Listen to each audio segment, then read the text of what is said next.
Merci de vous. Ok. Ah oui, non. Non, ça, bonjour. Bonjour, ravie de vous revoir, du coup. Enfin de vous voir Merci. officiellement.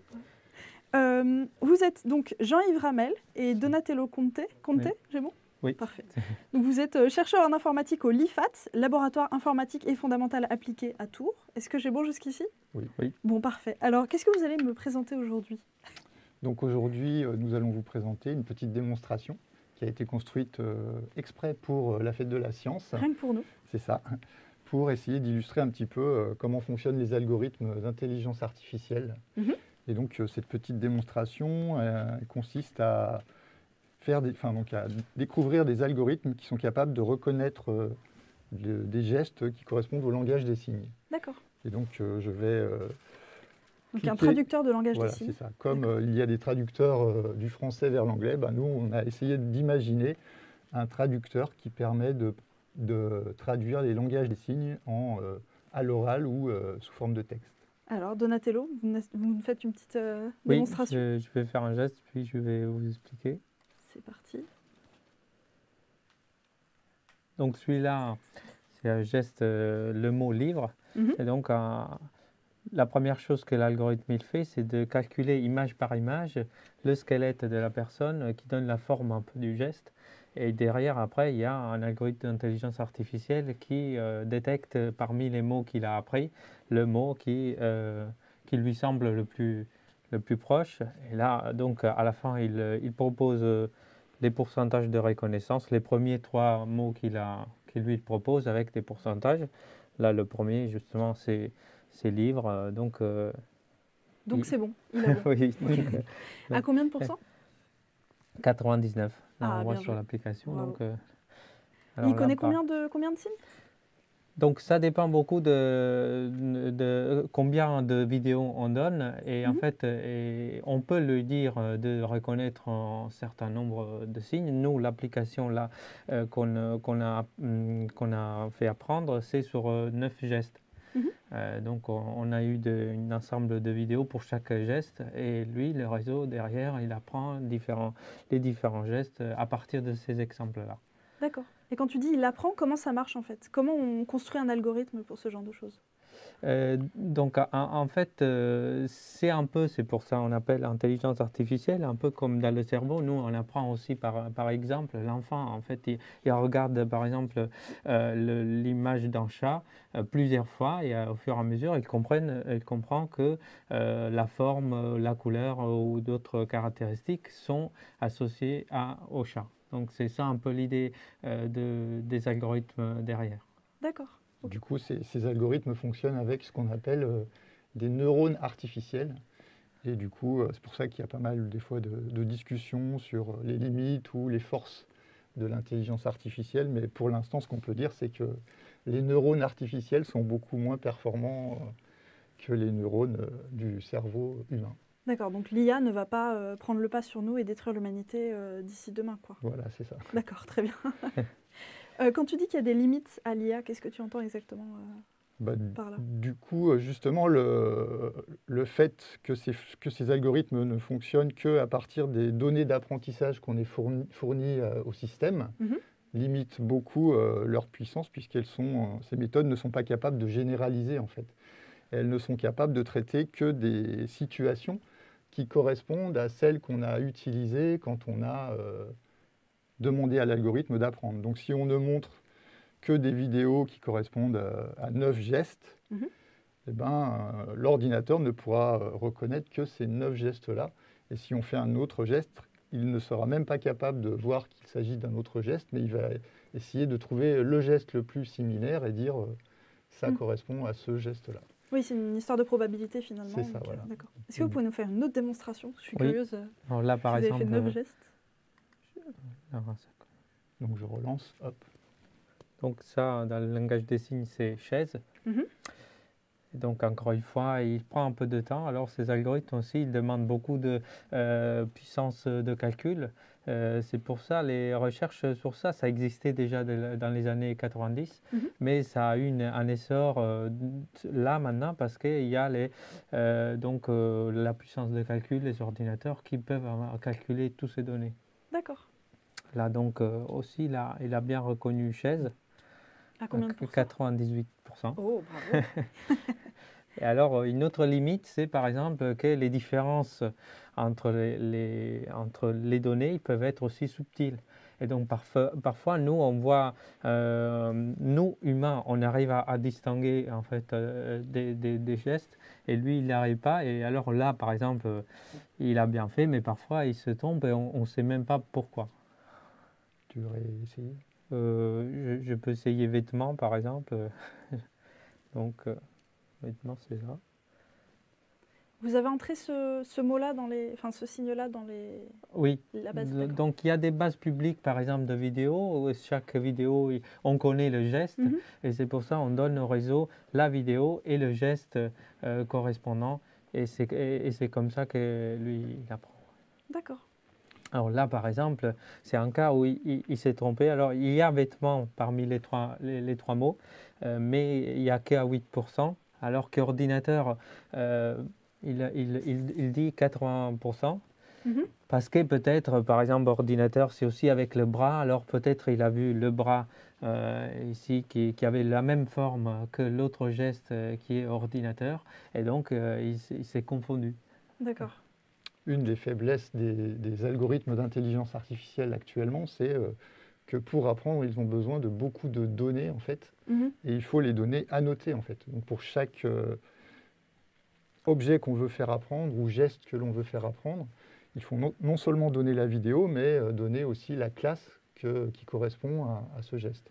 Donc là, sur des gestes, ça va, mais dans certaines problématiques comme l'imagerie médicale, Mhm. il faut annoter des millions d'images et du coup, c'est compliqué de faire ça pour les humains et du coup, ça limite la puissance des algorithmes d'intelligence artificielle. Donc c'est l'humain qui limite la machine finalement. C'est pas l'humain qui limite la machine, c'est que du Oui, coup, non. la machine a besoin de beaucoup d'exemples Oui. Mhm. pour distinguer les différents objets les uns des autres.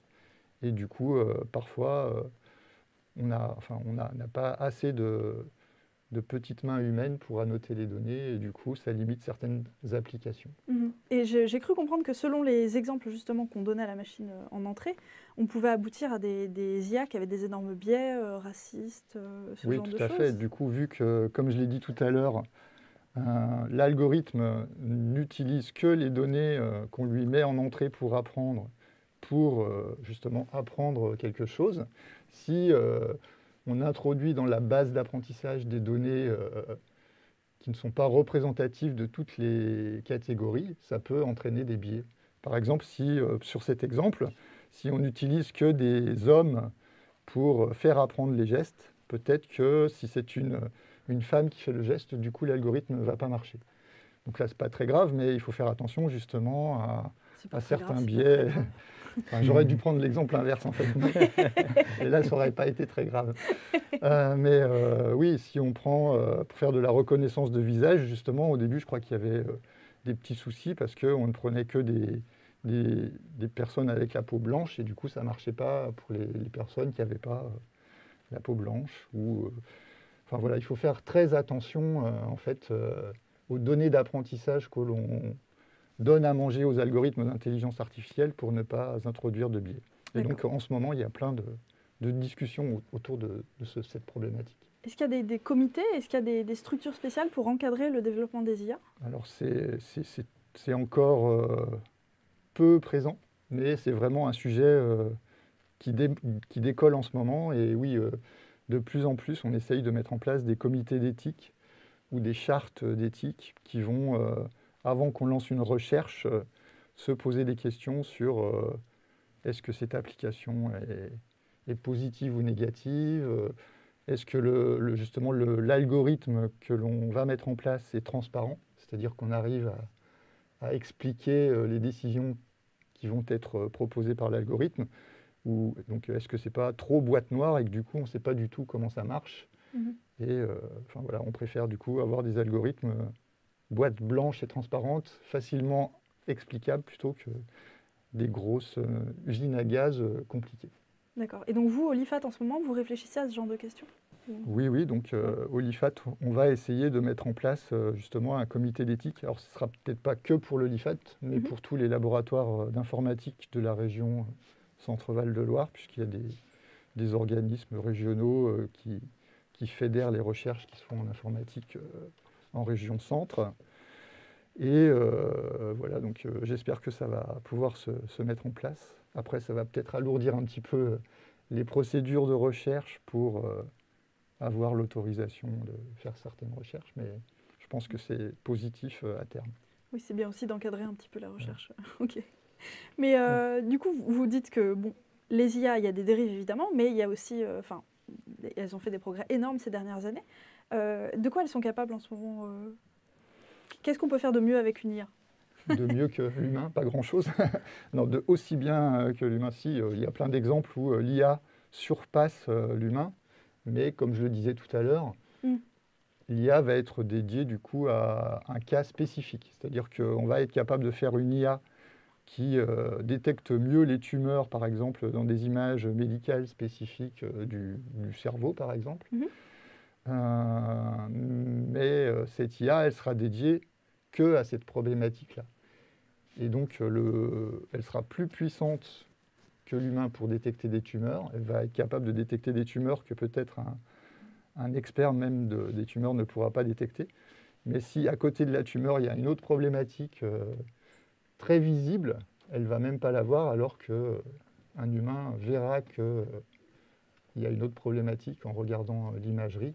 Mhm. Et du coup, voilà, si on fait que des IA spécialisées et qu'il n'y a plus d'intervention humaine, le risque, c'est qu'on passe à côté de certaines choses qui n'étaient pas prévues dans le diagnostic que l'IA va faire, en fait. Je ne sais pas si j'ai été clair. Oui, oui, tout à fait. Oui, c'était très clair. N'hésitez pas dans Voilà. le chat si vous avez des questions, surtout à les poser. Oui, Après, il y a des processus qui sont très automatiques, Mhm. et donc là, l'IA, il peut donner, donc peut alléger en fait la tâche humaine sur des choses qui sont assez objectives et assez automatiques, et donc il peut se substituer à l'humain sur des tâches qui ne sont pas sensibles, comme par exemple l'imagerie médicale, Mhm. mais sur d'autres tâches, il peut être très utile. D'accord. Et vous, au LIFAT, vous travaillez sur quel projet en ce moment, par exemple? Donc il y a beaucoup de projets. Je vais peut-être me focaliser sur ceux qui ressemblent un petit peu à la démonstration et Mhm. qui concernent l'analyse vidéo. Donc l'analyse vidéo à l'aide d'algorithmes d'intelligence artificielle a des applications en télémédecine, par exemple. Donc en ce moment, on a un projet avec la Croix-Rouge. Je pourrais laisser Donatello en parler, puisque c'est lui qui en est responsable. Oui, c'est sur la réhabilitation des patients après des difficultés motrices.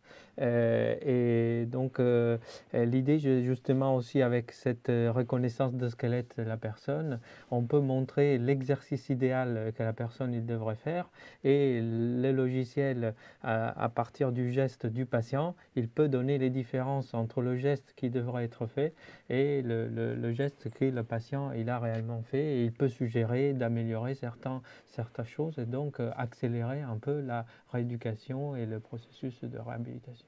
D'accord, donc ça pourrait marcher avec un simple logiciel de visioconférence, ou il faudrait que les gens installent un truc chez eux Oui, non, il Une faut caméra spéciale, justement le logiciel sous la partie algorithmique, avec l'intelligence derrière, mais au niveau par exemple matériel, Oui, voilà. c'est avec une simple webcam et un ordinateur.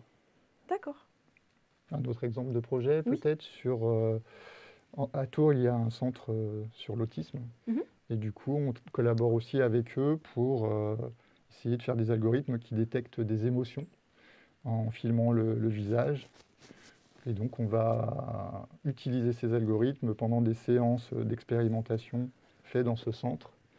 Et ça va permettre d'automatiser la reconnaissance des émotions sur les visages des enfants, plutôt que d'annoter les vidéos manuellement, comme on le faisait il y a quelques années. D'accord, donc ça ferait gagner du temps. C'est ça. Très bien. Dans le chat, quelqu'un nous dit, il y a ce concept amusant de logique floue. Est-ce que ça vous dit quelque chose? Ozone Sama qui nous dit ça. Oui, oui, la logique floue, c'est le fait d'essayer de représenter les objets par des mesures qui ne sont pas des mesures précises Mhm. et de gérer en fait l'incertitude des mesures qui sont faites sur les objets, par exemple, quand on veut les reconnaître. Et donc plutôt que l'algorithme exploite une mesure précise d'un objet pour essayer de le reconnaître, on va essayer de faire des algorithmes qui utilisent des mesures qui peuvent être imprécises. C'est pour ça qu'on parle de logique floue. D'accord. Alors justement, là, par exemple, dans cette application, c'est pour ça qu'on ne donne pas juste le mot que l'application il a reconnu, le premier, mais on donne 2-3 mots avec les pourcentages, parce que derrière, il pourrait y avoir une autre partie avec la logique floue, de pouvoir essayer de comprendre entre ces 3 mots, pas forcément le premier qui a le pourcentage plus haut, mais sous la base d'autres considérations, les autres mots qui ont été suggérés. D'accord. Très bien. Merci beaucoup. Je crois qu'on a fait le tour. Je ne sais pas si vous vouliez ajouter quelque chose. Non, Je vais tester les biais de votre algorithme. Voilà, on du peut coup. essayer, on va voir. Allez, je me permets de... Je laisse la place. Alors, je vais faire un test. Je vais faire le seul mot Enlève-toi de que j'arrivais à Ah, oui. faire hier. Je vous expliquerai après la répète d'hier, c'était assez drôle. Attendez, Ah, je vais recommencer. Hop, c'est parti. Suspense, est-ce qu'il va reconnaître? Normalement, c'est quoi? C'est boire.